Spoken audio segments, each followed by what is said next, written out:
Hola, buenos días. Es un placer presentar este video que tiene como fin la pedagogía crítica de Paulo Freire. Yo soy estudiante de la Universidad Nacional Abierta y Estancia UNAD. Soy estudiante de licenciaturas en lenguas extranjeras con énfasis en inglés. Pertenezco a la ciudad de Ocaña. Y pues la intención de este video es hacerles llegar un recuento o las pedagogías que utilizó Paulo Freire durante su vida y su carrera. En esta encontramos la pedagogía crítica de Paulo Freire. Esta se basa en varias metodologías, en varios métodos, las cuales diremos a continuación. Según Freire, dice, es necesario desarrollar una pedagogía crítica a la pregunta. Siempre estamos escuchando una pedagogía a la respuesta. Los profesores contestan a preguntas que los alumnos no han hecho. Introducción.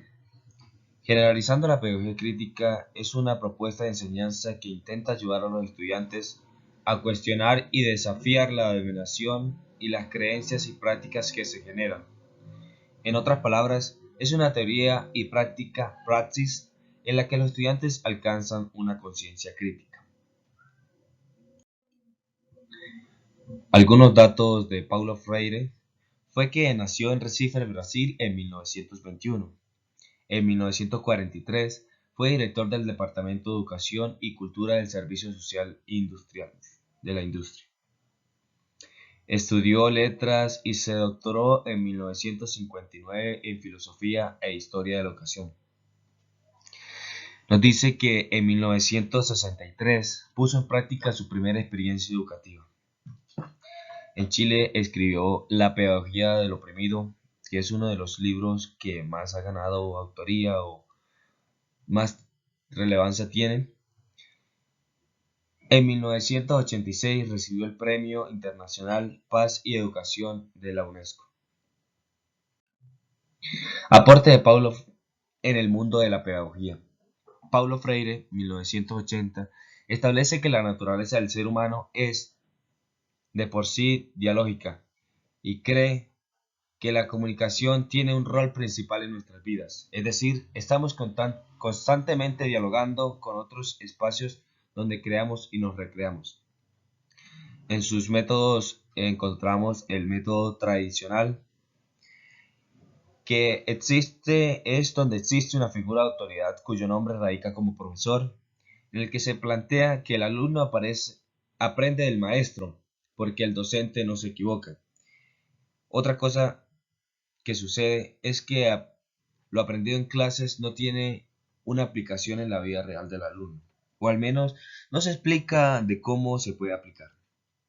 Por ejemplo, a un campesino que no sabe leer ni escribir, debe tener un propósito, pero si decimos que debe aprenderlo porque solo debe, no va a existir una motivación para hacerlo y su aporte, y si aparte de eso se le enseñan palabras que no van con el contexto, el nivel de aprendizaje va a ser menor. Paulo Freire nos dice que la enseñanza debe estar enfocada en el contexto del alumno. Ya si se enseñan palabras como tierra, siembra, planta, cultivo, agua, verduras a un campesino, el aprendizaje sí podrá aplicarse en la vida del estudiante y lo va a aprender de forma más adecuada.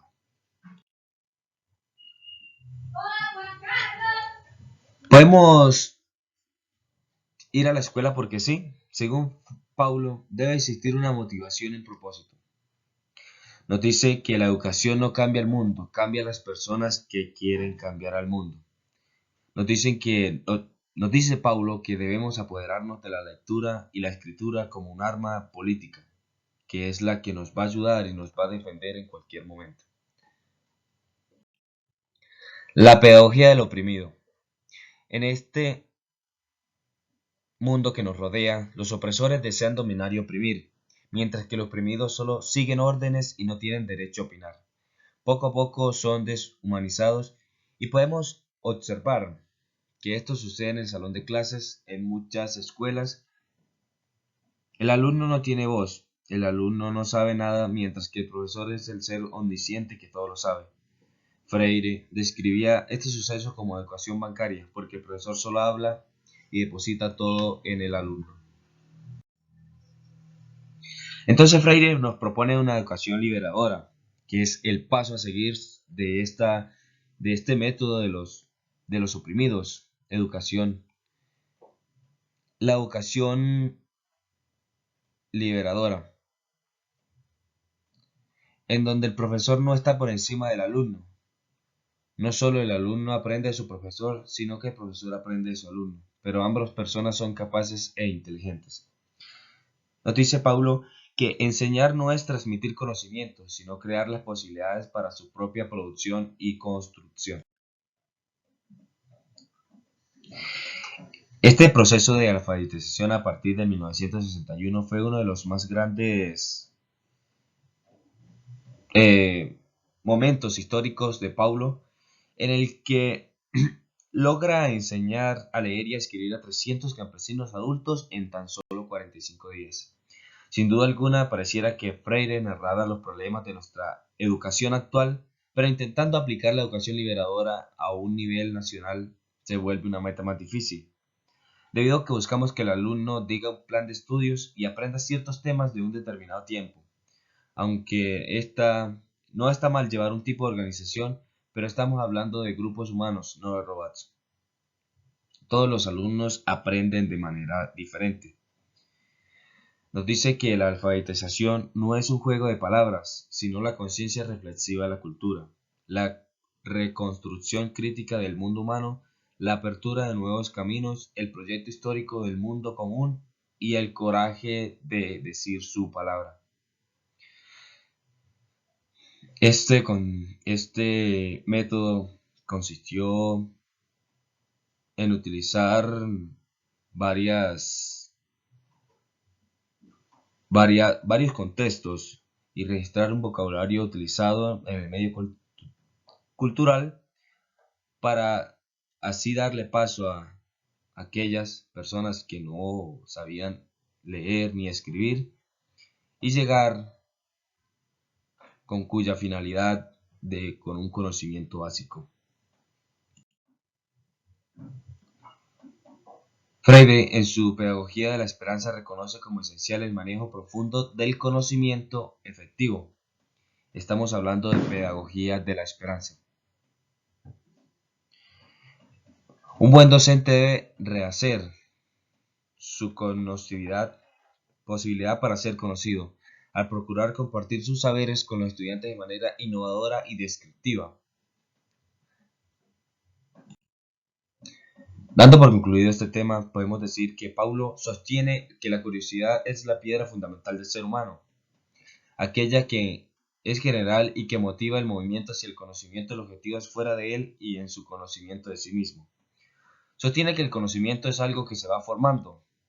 Esto sucede entre todos los conocimientos que un ser humano tiene, que no son científicos, sino los del saber popular y el conocimiento que uno va adquiriendo. Nos dice Freire que el conocimiento no se transmite, se construye. Fue uno de los pedagogos más significativos del siglo XX. Se ocupó de las personas no letradas con el objetivo de que puedan conocer otros mundos. Paulo Freire fue el pedagogo de la liberación, fallecido en 1977 en Sao Paulo, Brasil.